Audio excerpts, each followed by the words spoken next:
All right, so I didn't get the chance to do a Tuesday webinar, and I didn't want to just rush and force something, just something, just to give out. I didn't want to do that.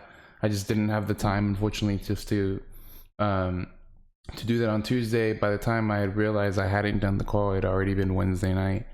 I've just been extremely busy with my personal life, personal stuff. Not an excuse, just letting you guys know. But yeah, I mean, I did. I moved my entire setup. I moved everything into the guest room. So I'm testing out to see how it will be to have an office and a room separate. But I don't know if some of you guys do that as well. But yeah, I mean, it's definitely more spacious. And yeah, I mean, other than that, I don't really see much of a difference. But yeah, let's go ahead and get started with the Zoom. So as you can see, I deleted everything. I pretty much just want to start completely fresh again. I believe we did this like 2 weeks ago, but just want to do it once again. So we know, right, from a previous, from pretty much just looking at this weekly, our original direction is bullish, right? Meaning this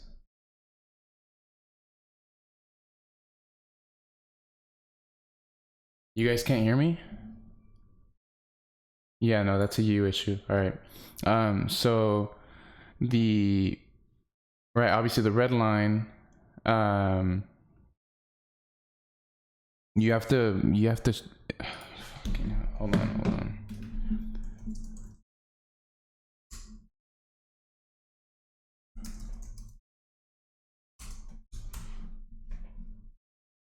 Yeah, you have to join audio.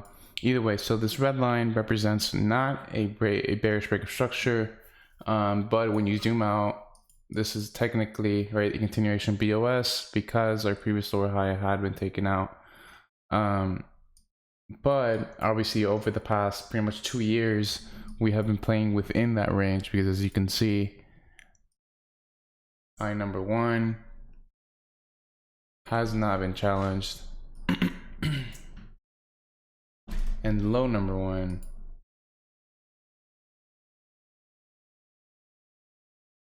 has not been challenged yet either. So we obviously know from an internal perspective that this is the COVID move. This is pretty much what we had assumed last year. But as of now, as you can see, this, as we have stated before, did not create a new low. It did not take out previous structure. That is technically unwillingness now. So if you guys have ever seen this, right, because I do see this in a lot of journals, for example, XPOI here, this is not as probable when you do not take out a previous structure point. I don't know if you guys have noticed that too, but I have noticed that a lot in journals, where you pretty much, let me just annotate so I can take it off quickly. Let's say you try to do something like this and make that play, usually fails, takes out structure, whatever, and if it is still bearish, then later it will give the move. That's why we're so heavy on transitions and attempting to study these types of moves just to see how we can judge obviously the overall direction based on internal structure, order flow, liquidity, etc. So as of now, this is technically, right, a point of interest, but it's just hard to justify because technically we are not bearish. I know before we used to focus solely on just this taking out previous structure, high low retracement continuation, unwillingness, right? This should then probably take out previous highs. But when you zoom out, right, in my opinion, this does look very, very bullish now, especially over the past developments of the past 2 to 3 weeks. Before that, I'd probably still argue the bearish side, but now I'm really starting to lean towards more of a bullish bias, especially as we begin to dive in deeper internally, because you can see this week was pretty much just the fulfillment of the continuation from last week. So now when we can zoom in, obviously internally we are bullish, and we noted, right, we obviously noted, right, low, high, retracement, continuation. But it's important to note, right, that at the moment here, right, technically I would say we are bearish, right, but unfortunately the follow through just did not come into play. And by that I mean, for example, right, we see our liquidity be taken. This is pretty much exactly what we have been talking about over the past couple of weeks. And then preliminary structure being taken, right? So at this point, right, the final time here was the final push up into the downside, which is why technically this point here, right, this whole general area is an order flow continuation before solidifying the range. And as you can see, there is a reaction internally, right, based on the POI. But once we have the order flow disruption, right, this is not technically, to me, fully a confirmation to show that you are bullish, but it does represent that you have taken out preliminary structure and you're continuing internal structure. So the only way for me to possibly take a scenario, right, because I would still be bearish even here, probably would have been this transition. That's why these transitions are super important, just because they signify to you more so the direction internally before it shows it externally. But because this happened here, right, which this was 21st of February, this was about 2 weeks ago, I believe, right, 2 weeks ago, this is now showing us the delivery today, or 23rd. Yeah, that was about last Friday. And that's Wednesday, I'm sorry. So this, right, this move up, right, I know that I was kind of leaning towards still more of a bullish bias, but obviously we live and we learn. And now from trying to understand price for what it is over the past week, this is just showing its hand. This is momentum. And as you can see, even internally, there is a very, very nice move. Right, this is pretty much trade of the week here. Oops, 2 weeks. Right, and by trade of the week, I pretty much mean just the scenario in play where we pretty much have a showing of its hand. We have our turbulence point here, right? We see price continuously, right, show signs of bullish order flow, right? We see that, we see the wick of interest, right? This here now is not necessarily a POI that I would possibly trade, but more so to study the reaction of, to judge a potential bias for the near future. So POI, right, into continuation breaker structure. Continuation breaker structure is now in alignment with previous momentum, meaning your invalidation is here. And as you can see, since then, the development has been bullish. But yeah, as of now, right, obviously I don't want to necessarily buy here, right? You obviously want some type of pullback, then bullish transition to take that, you know, continuation into the upside. And I know that there is, right, the weekly POI that we have mentioned, but the probabilities of that weekly POI for that to actually work, right, like I said, you would need something very convincing, very, very convincing, just because, right, like we said before, from the weekly, we have not created a new low, so it's harder to justify the bearish continuation when there's already unwillingness in place. And especially now, because we had the potential failed flag pattern that has failed. So that to me is giving me signs that we're probably going to come over here and take out previous liquidity points, right? Probably over the next 2 to 3 months. Maybe, yeah, we probably won't get there till like late Q2, closer to Q3. But yeah, I mean, as of now, just based on what we have seen over the past week, this is, you know, I cannot justify anything bearish anymore. Just cannot. If you go into the 2-day, yeah, as you can see, yeah, my opinion, it's harder to justify, you know, anything lower than there. But yeah, obviously the lower the better. All right, moving into AU. This one I haven't touched recently, just because I was a bit conflicted with, you know, obviously the bearish bias that we had gotten, right? But the potential, not order flow disruption here, because like we said, 3 things that could happen at a POI, open 50% liquidity grab, right? So the full order flow disruption to me wasn't up until pretty much yesterday. And that is pretty much solidifying, you know, that bullish bias. But something that I just really don't like to see is just a bunch of wicks here. Wicks, efficient price, right? No real impulse, as you can see here, right? Just a bunch of wicks. So I'm going to be very, very curious to see how we are going to continue pretty much for the next month, because it is looking pretty bullish, if I'm being honest, especially after the reaction that we had mentioned before, because as we say, we like to see what happens with price immediately after we take out significant structure points, significant liquidity points. And as we mentioned before, this was relative equal lows that was taken out into, right, the bearish liquidity grab. So, right, although our structural range here is bearish, I'm sorry, right, I am more so leaning towards even now taking out previous structure points over time.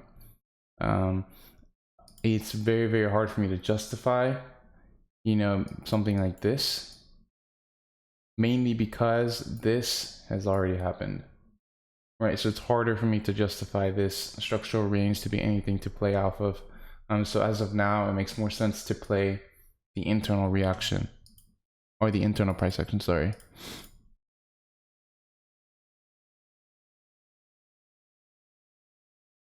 Right, so yeah, as of now, pretty choppy, just from a swing perspective. And yeah, as of now, I personally just didn't trade this at all this week. I didn't see anything outside of just potential minor intraday opportunities, which there were plenty, as you can see, plenty. Yeah, I just didn't want to, you know, force anything. I want those bearish transitions into bullish moves, and bullish transitions into bearish moves. But yeah, as of now, I mean, if you were to look at this now, it is hard to justify bearish scenarios here, right? Because, for example, if we're looking at our 15-minute, right, you could see a very clear, like in a reversal mindset, you could very clearly see, right, the continuation BOS. However, we are still technically bullish, right? But a lot of people will tend to rely on the continuation BOS and then try to attempt to trade this, right? Because they're too optimistic about wanting, you know, those bigger targets instead of focusing on the continuations, right? That's why, like I said, right, because this has already happened, right? It's hard to justify bearish POIs for me. It just doesn't make sense, because the narrative in play has just been confirmed to be an external liquidity grab. So just like EU, this is looking bullish, but I do want to see some type of bearish move, just so I can catch a bullish transition, so I can then catch, you know, obviously those longer term trades. But yeah, it brings us to EU. Like we said, we were wrong with this one, but like I said, we do live and we learn, and it is what it is. But the lesson here, right, is, right, to not be stuck to that bullish bias, right, when we don't see substantial new highs be created. Our original direction is bearish, right? So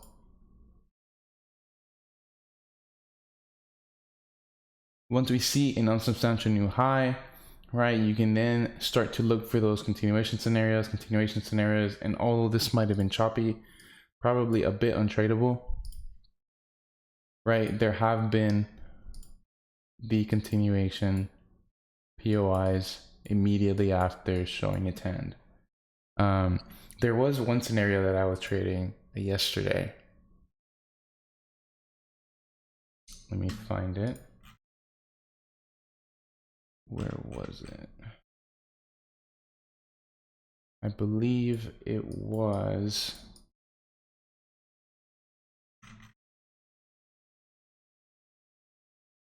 Yeah, it was right here. It was right here. It was yesterday during session. It was here. So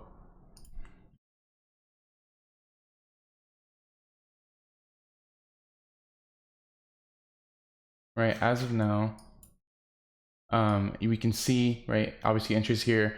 In the meantime, we are absolutely bearish. Order flow, right, structure, right, liquidity grab, all showing signs of bearishness. So I only took this because I thought it was relatively clean. But at the time, right, with price, right, like we said, we want to catch those bullish transitions, right, or we want to note those bullish transitions and bearish moves because they signify the pullback initiation. So you can catch the bearish transition into, right, the bearish continuation. So coming into the day, right, just trying to catch or trying to measure what my narrative would be, we see the continuation BOS, right, and then, right, just before we see the bearish liquidity grab, signaling that we are bearish internally, right? So I know, right, where my targets are. I know where my targets are, or my initial target, being that would be my initial target, right? And at the moment, right, we are technically internally bullish. So as soon as we see this show its hand, I know that my invalidation is up here, right, from a structural perspective. So once I attempt, right, to read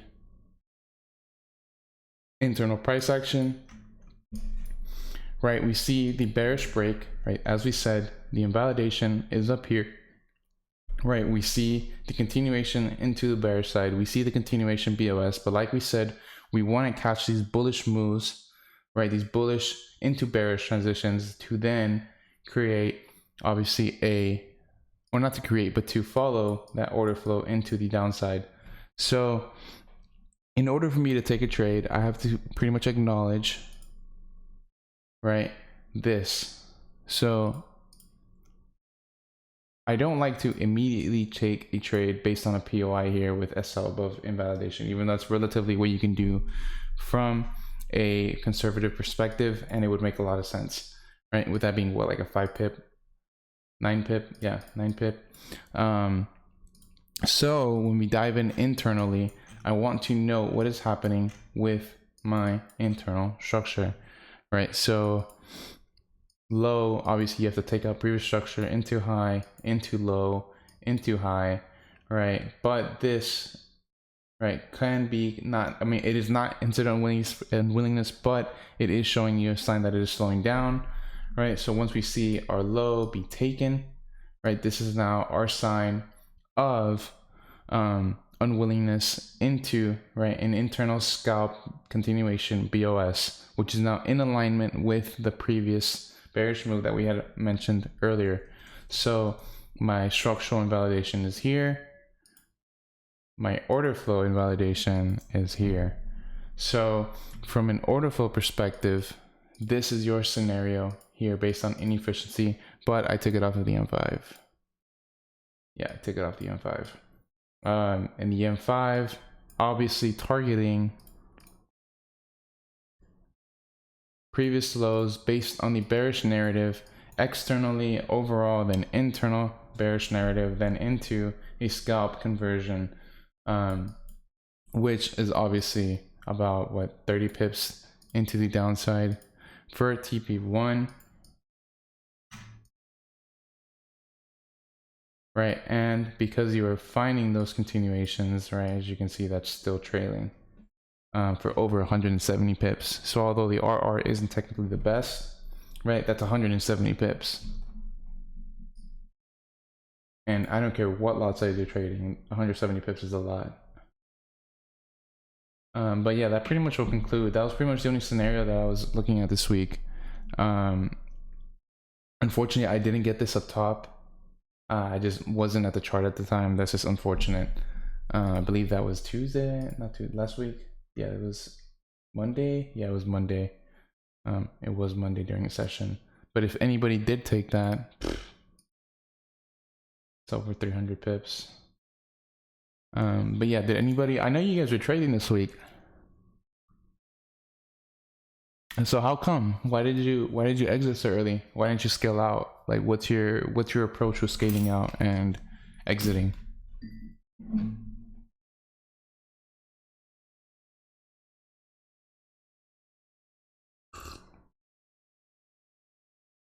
Okay. Unfortunate.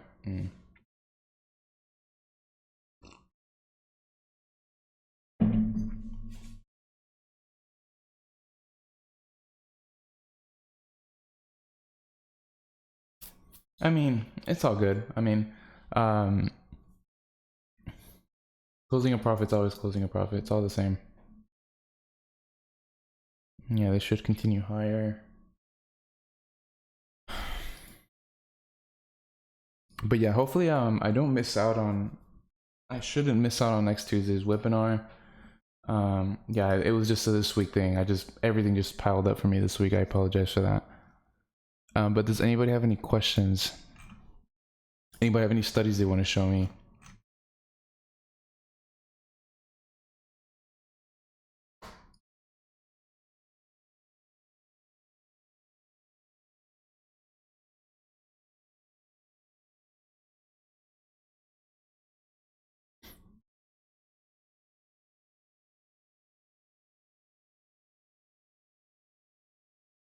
A little thrown off with the gap. I mean, yeah, it's just, the thing is though, is what is a gap? You got to start with that. What is a gap?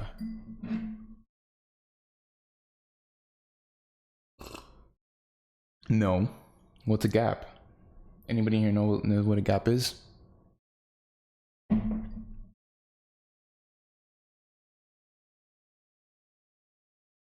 Well, let me dive in deeper too. So during the weekends we cannot trade, right? Does that mean that the markets don't move at all? Or does that mean that they are closed? What does that mean, that we cannot trade on the weekends? I mean, technically banks are closed most weekends, but yeah, you could say that. So in reality, where's this gap? I believe we saw one on GU, was it?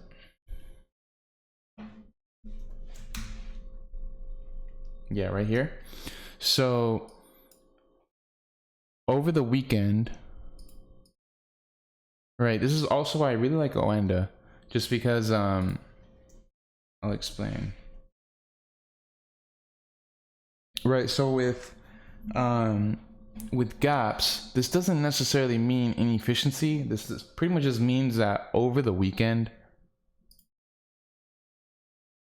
price had moved this amount.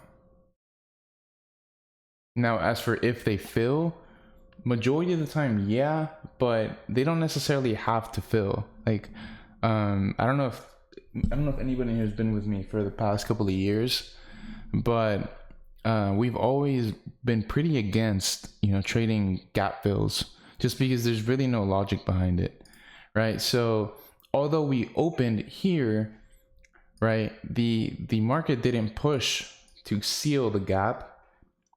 It's pushing up because of bullish order flow, right? This is why I really like Oanda. Like I said, I really like Oanda because it lets me, oh, what the hell am I doing? What am I doing?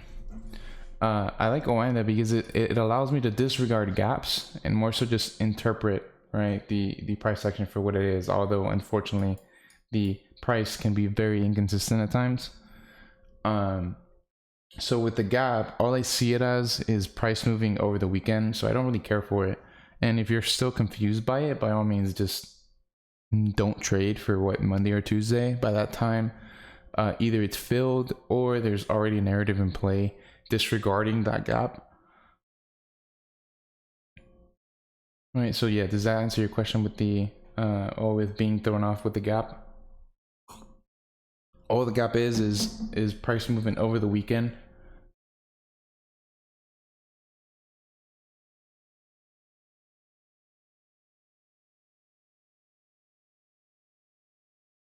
Yep.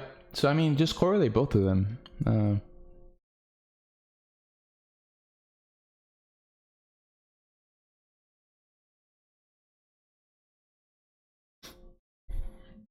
Cool. Does anybody have any questions? Anything they want to talk about? Show.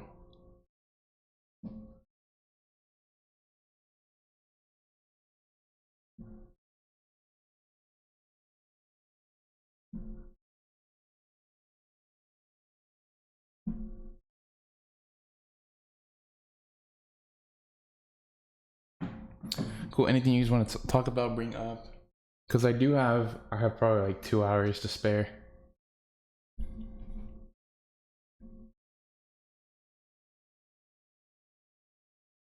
How's the week been? It's been super busy, man. Yeah, I think I've probably accumulated like 20 hours of sleep this week. It's been pretty bad.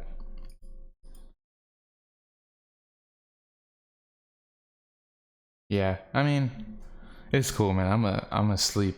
I'm asleep in tomorrow morning till like 10 in the morning, so it's all good. So I'm drinking coffee right now.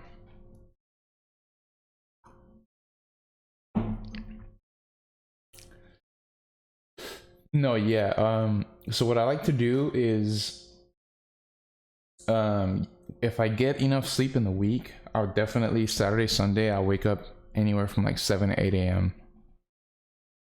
Make sure to get anywhere between 7 and 9 hours on average. But because I didn't get, my average this week, I know I'm gonna feel like shit tomorrow morning when I sleep in. But then probably wake up early on Sunday and then wake up early on Monday, and I should be back to schedule.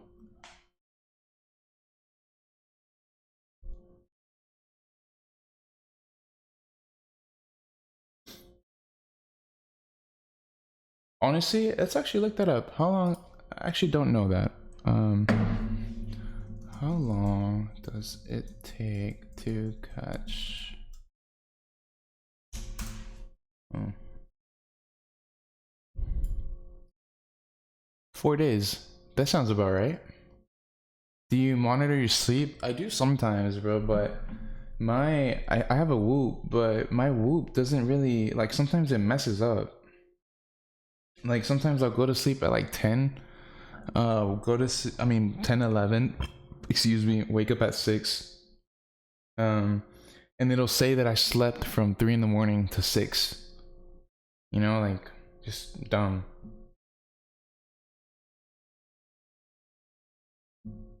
But what I do want to get probably, once my Whoop subscription ends, it ends in October, I'm probably just gonna get an Oura ring. It costs like 200 something, $300, and it's like a $5 a month thing.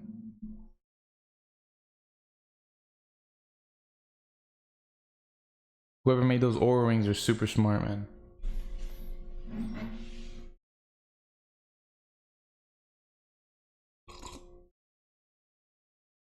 Yeah, it just doesn't seem too accurate. I don't know if I have it on too loose.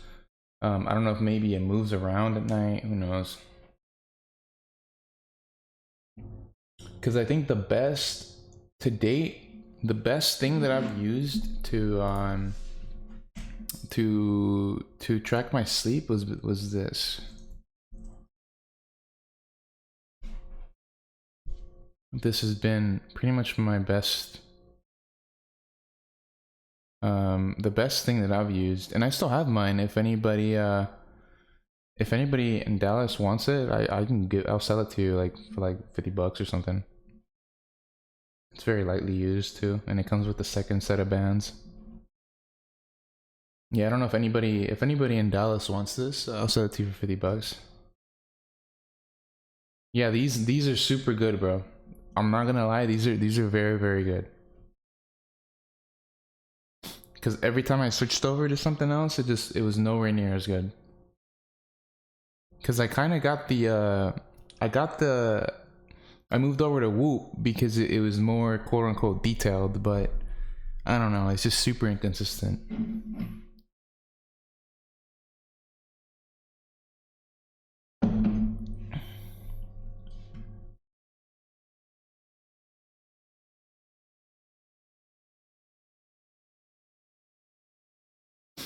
The Apple Watch doesn't track your sleep, from what I know.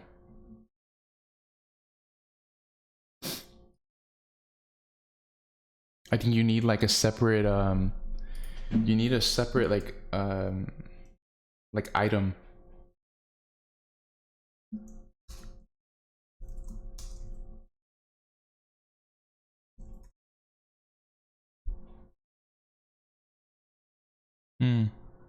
I guess it does.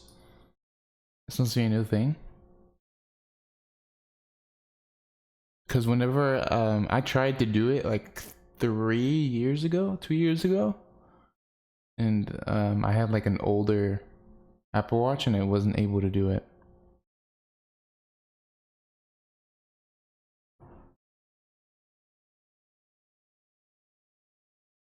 Okay, yeah, so apparently you can, yeah. I don't know if Sergio's used his Apple Watch for that.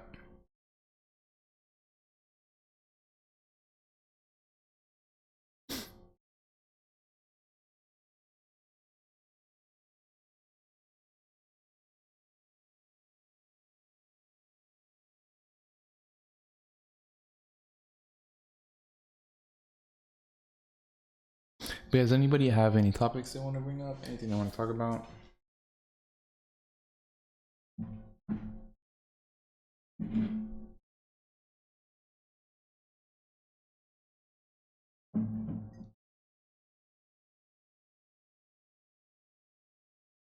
Oh, okay, yeah, that's weird.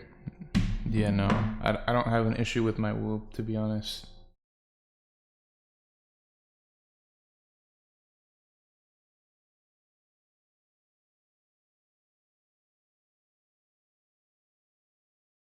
I see Bobo repping the Gary V. I like that. I like that.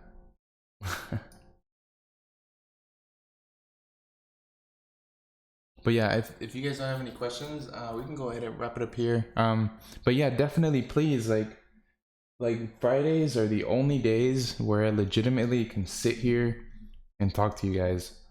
As for one-on-ones, I like to do those on Saturdays.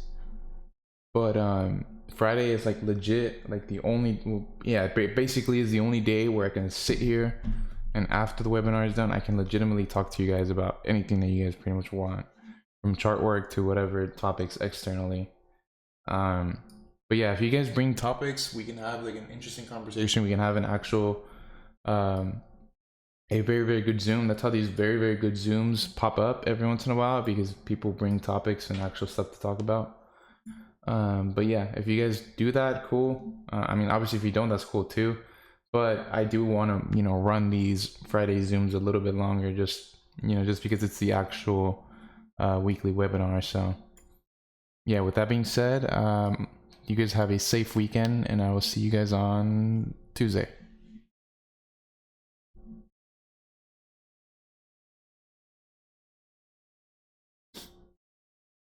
Yeah, but it is cool seeing you guys progress though over the. I like to keep myself off of the community chat. I like to see what you guys are saying, just because I don't want to conflict with your ideas. But yeah, it's looking good. It's looking really good. Compared, just comparing what the chat is today to what it was a year ago, it's completely different. Completely different.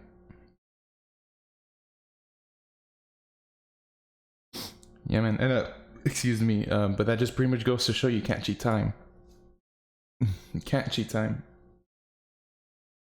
But yeah, you guys have a great weekend for sure. Think we can organize more calls in community language. Damien, I don't know what you're talking about. Please message me at message, or you can just send me a text after the call.